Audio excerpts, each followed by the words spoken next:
मणिकर्णिका घाट में कहा जाता है कि एक तरफ जब रोती बिलखती आवाज़ आ रही होती है तो दूसरी तरफ नगर वधुएं नृत्य कर रही होती हैं।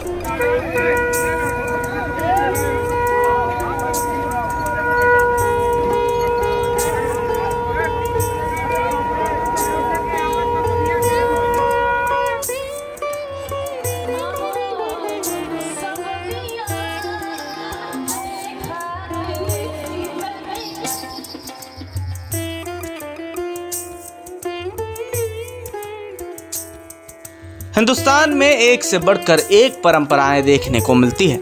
यहाँ कई धर्मों को मानने वाले लोग हैं और हर धर्म की अपनी कई मान्यताएं हैं जिनका पालन लोग सदियों से करते चले आ रहे हैं। ऐसी ही कुछ परंपराएं भारत के प्राचीन शहरों से जुड़ी हुई है। शहर बनारस को दुनिया के सबसे पुराने धार्मिक शहर होने का दर्जा मिला हुआ है। बनारस में लोग दूर दूर से दर्शन करने आते हैं। यहाँ का काशी विश्वनाथ मंदिर पूरी दुनिया में फेमस है। शाम के वक्त बनारस के घाटों की खूबसूरती और भी ज़्यादा बढ़ जाती है। इन्हीं घाटों में से एक मशहूर घाट मणिकर्णिका घाट है, जिसके बारे में ऐसी मान्यता है कि यहाँ दाह संस्कार होने के बाद व्यक्ति मोक्ष को प्राप्त कर लेता है।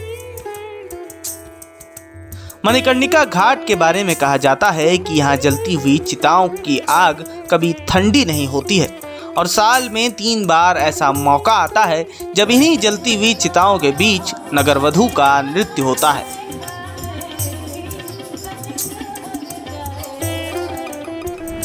पद्मश्री से लेकर कई ऐसे बड़े कलाकार आते हैं जो भगवान महाकाल के दरबार में हाजिरी लगाते हैं। मोक्ष की नगरी कहे जाने वाली काशी में मृत्यु को भी उत्सव की तरह देखा जाता है। मणिकर्णिका घाट पर साल में 3 बार नगरवधू का नृत्य देखने को मिलता है। पहला देव दीपावली, दूसरा चिता भस्म की होली और तीसरा नवरात्र की सप्तमी के दिन। इस रंगारंग कार्यक्रम का आयोजन जलती चिताओं के बीच किया जाता है। इसमें पैरों में घुंघरू बांधे नगरवधू जलती लाशों के बीच नाचती हैं। अगर लोक कथाओं की सुने, मान्यताओं की सुने, तो एक कथा सबसे ज़्यादा महत्वपूर्ण है, सबसे ज़्यादा रोचक है। जो नृत्य करने वाले लोग हैं वो ये कहते हैं कि हम इसी आशा से आते हैं कि अगले जन्म में हमें भी कुछ अच्छे तरह के कर्म की वजह से अच्छा जन्म मिले और मनुष्य रूप में हम जन्म ले, इसी वजह से हम हाजिरी लगाने आते हैं।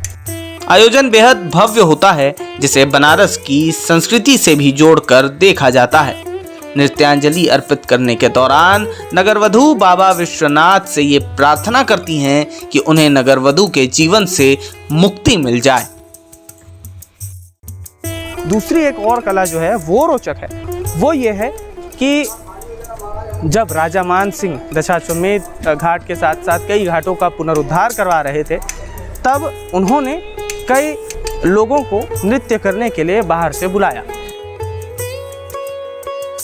महाश्मशान मणिकर्णिका पर होने वाले इस आयोजन को अकबर के नवरत्न मान सिंह से जोड़कर देखा जाता है। राजा मान सिंह ने बनारस में भगवान शिव के मंदिर का जीर्णोद्धार कराया था। तब वो एक सांस्कृतिक कार्यक्रम का आयोजन करना चाहते थे, लेकिन स्मशान घाट होने की वजह से कोई भी कलाकार यहाँ आने को तैयार नहीं था।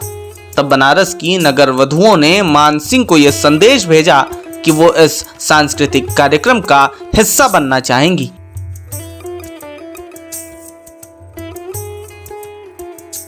और उन्होंने ये कहा कि जो लोग दुखी हो रहे हैं, जो लोगों के मन में दुख भरा हुआ है, हम उन लोगों के मन में थोड़ी सी खुशी पैदा करेंगे, थोड़ा सा आनंद उन्हें देंगे, ताकि जो इतनी तकलीफ़ें हैं वो कम हो जाए और हमें भी थोड़ा बहुत पुण्य मिल जाए। नगर वधुओं की ये परंपरा आज भी चलती आ रही है, 21वीं सदी में आज भी चलती आ रही है, कलयुग में। और जो परंपरा सदियों पुरानी है उसके कई रोचक तथ्य भी हैं। धीरे धीरे हर उस रहस्य से पर्दा उठा जिसने हमें तो चौंकाया ही, पर यह विश्वास हमें हुआ अब तक कि शायद इन सारी चीज़ों ने आप लोगों को भी अब तक चौंकाया बहुत होगा। अभी के लिए दीजिए इजाज़त, और जब अगली बार मुलाकात होगी किसी नए विषय के साथ, किसी नए बड़ी खबर के साथ, अपना ख्याल रखिएगा। मैं हूं शुभम कुमार, नमस्कार।